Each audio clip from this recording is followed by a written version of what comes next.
আমাদের ব্যবহৃত মোবাইল ফোনে বিটিআরসি মেসেজের মাধ্যমে সিম কার্ডে জানিয়ে দিচ্ছে আপনার ব্যবহৃত হ্যান্ডসেট অন্য কারো সিম ব্যবহার করা অথবা হ্যান্ডসেটটি স্থানান্তরের পূর্বে ডিরেজিস্ট্রেশন ব্র্যাকেটের মধ্যে এনআইডি থেকে সেটটির রেজিস্ট্রেশন বাতিল করুন, অন্যথায় সিম কার্ডটি হ্যান্ডসেটটিতে কাজ করবে না।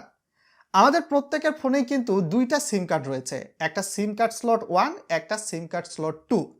আপনি যখন একটা নতুন সিম আপনার ফোনের সিম 1 বা সিম 2 স্লটে তুলতে চাইবেন, সেক্ষেত্রে পূর্বের সিম 1 বা সিম 2টি আগে ডিরেজিস্ট্রেশন করে তার পরবর্তীতে নতুন সিমটি ঢোকাতে হবে। ভিডিওটা লাইক করে শেয়ার করে দিবেন। বিস্তারিত বিষয়গুলো পানির মতো স্পষ্ট করে বুঝিয়ে দেওয়ার চেষ্টা করব। এই কাজটি আপনারা চাইলে সরাসরি কোড ডায়াল করেও করতে পারেন বা অনলাইনে করারও কিন্তু সুযোগ রয়েছে। তো আপনি নতুন যে সিমটা তুলবেন এই সিমটা আপনার এনআইডি দিয়েও রেজিস্ট্রেশন কিন্তু থাকতে পারে, বা বাবা মা ভাই বোন আত্মীয় স্বজন পাড়া প্রতিবেশী ফ্রেন্ড সার্কেল যে কারো। এজন্য প্রথমে আপনার ফোনের ডায়াল বারে চলে যেতে হবে। চলে যাওয়ার পর ডায়াল করে দিবেন *16161#। যদি আপনার এই যে সিমটা আপনার ফোনে সিম স্লট 2তে তুলতে চান, তাহলে সিম 2 যে অপশনটা রয়েছে সেখানে ক্লিক করে দিতে হবে, আর 1-এ তুলতে চাইলে 1-এ ক্লিক করে দিতে হবে। আমি 2তে তুলব, তাই সিম 2তে ক্লিক করে দিলাম। দেখতে পাচ্ছেন? তারপর এইরকম আসতেছে একটা স্ট্যাটাস, একটা ডিরেজিস্ট্রেশন। তো আমাদের ফোনে পূর্বে যেহেতু সিমটা আছে, এই সিমটা আগে ডিরেজিস্ট্রেশন করতে হবে সিম কার্ড স্লট 2 এর, তারপরে আমরা এই নতুন সিমটা তুলতে পারবো, আদারওয়াইজ কাজ করবে না। তো সেক্ষেত্রে 2 নাম্বারে যেহেতু ডিরেজিস্ট্রেশন, তাই এখানে আমরা ফাঁকা ঘরে 2 লিখব।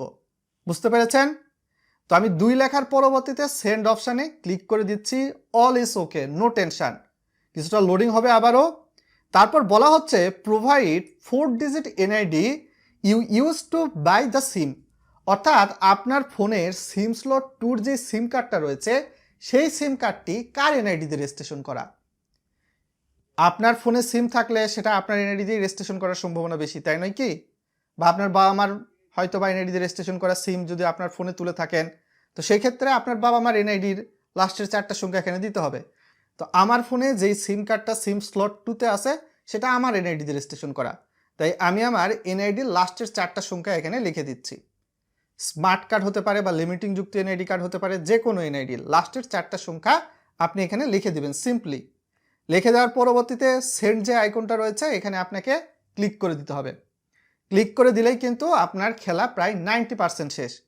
তো দেখতে পাচ্ছেন এখন বলা হচ্ছে please enter the mobile number of new use example, অর্থাৎ আপনি এই যে ফোনে সিম স্লট 2তে নতুন একটা সিমটা তুলতেছেন, এই সিম কার্ডটা যদি গ্রামীণ হয় তাহলে 017 বা 013 দিয়ে শুরু হবে, তার পরবর্তীতে নির্দিষ্ট নাম্বার সেটা আপনি ফাঁকা ঘরে দিবেন। রবি হলে 018 দিয়ে শুরু হবে, এয়ারটেল হলে 016, টেলিটক হলে 015, তাই নয় কি? বাংলালিংক হলে 019 বা 014। তো নাম্বারটা আমি এখানে দিয়ে দিব যেই সিমটা আমার ফোনের সিম স্লট 2তে তুলব। তো আমি নাম্বারটা দেওয়ার পরবর্তীতে কি কাজ করব, এখানে দেখতেই পাচ্ছেন সেন্ড অপশান রয়েছে। সেন্ড অপশানে আমি ক্লিক করে দিব বরাবরের মতো। কাজ শেষ। You will get an message soon, thank you Grameen phone. আমাকে এই বিষয়টি বলা হয়েছে ইতিমধ্যে। তাহলে আমি এখন কি করব, আমাকে অবশ্যই আমার ফোনের মেসেজে চলে যেতে হবে। মেসেজে চলে গেলে কি বলা হচ্ছে, নিবন্ধন বাতিলের আবেদনটি গ্রহণ করা হয়েছে। হ্যান্ডসেটটিতে সিম প্রবেশ করালে স্বয়ংক্রিয়ভাবে নিবন্ধন সম্পন্ন হবে। অর্থাৎ আমার ফোনের সিম কার্ড স্লট 2-র সিম যদি খুলে আমি এই যে একটা সিম রয়েছে এই সিমটা এখন ফোনে তুলি, তাহলে অটোমেটিকভাবে রেজিস্ট্রেশন হয়ে যাবে। আর আগের সিমটা আপনার ফোনের আইএমইআই থেকে ডিরেজিস্ট্রেশন হয়ে যাবে। তো এটা অনেকটা হয়তো বা সিটিসেলের রিম সিস্টেম যেমনটা ছিল আপনার কাছে তেমনটা লাগতে পারে। তো সরকার যেহেতু এনইআইআর বা ন্যাশনাল ইকুইপমেন্ট আইডেন্টি রেজিস্টার চালু করে দিয়েছে, সো এটা কার্যকর হয়ে গেছে। এখানে আপনার বা আমার কোনো কিছুই করার নাই। আপনি বা আমি সাধারণ নাগরিক হিসাবে প্রতিবাদও করিনি, সিম বারবার পরিবর্তনে এই কাজটাই আপনাকে করতে হবে। অথবা আপনারা চাইলে NEIR-BTRC.gov.bd এই পোর্টালে গিয়ে অনলাইনের মাধ্যমেও রেজিস্ট্রেশন ডিরেজিস্ট্রেশনের খেলাটি খেলতে পারবেন। অ্যাজ ইউর উইশ, সিদ্ধান্ত একান্তই আপনার। এখন কথা হচ্ছে আপনার ফোনটা বিটিআরসি ডাটাবেজে রেজিস্ট্রেশন করা আছে কিনা। তো আমি তো সিম স্লট 2 এর ক্ষেত্রে এটা দেখালাম, আর সিম কার্ড স্লট 1-এ যদি আপনি আরও একটা সিম তুলতেছেন, সাপোজ আমি টেলিটক সিম নিলাম, তাহলে ওই বরাবরের মতোই ফোনের ডায়াল প্যাডে গিয়ে *1616# ডায়াল করে 2 দিবেন অর্থাৎ ডি রেজিস্ট্রেশন সেন্ড করবেন। তারপর হচ্ছে 2 নাম্বার সিমটি কার এনআইডি দিয়ে রেজিস্ট্রেশন করা সেই এনআইডি লাস্টের 4টা সংখ্যা দিবেন, সেন্ড করবেন। তারপরে আপনার টেলিটক সিমটা দিয়ে দিবেন, নাম্বার দিয়ে সেন্ড অপশানে ক্লিক করবেন। অটোমেটিক আপনার টেলিটক সিমটি আপনার এই ফোনের আন্ডারে রেজিস্ট্রেশন হয়ে যাবে। আর ফোনের 1 নাম্বার স্লটে যে সিমটা রয়েছে সেটা ডি রেজিস্ট্রেশন হয়ে যাবে, সেম টু সেম।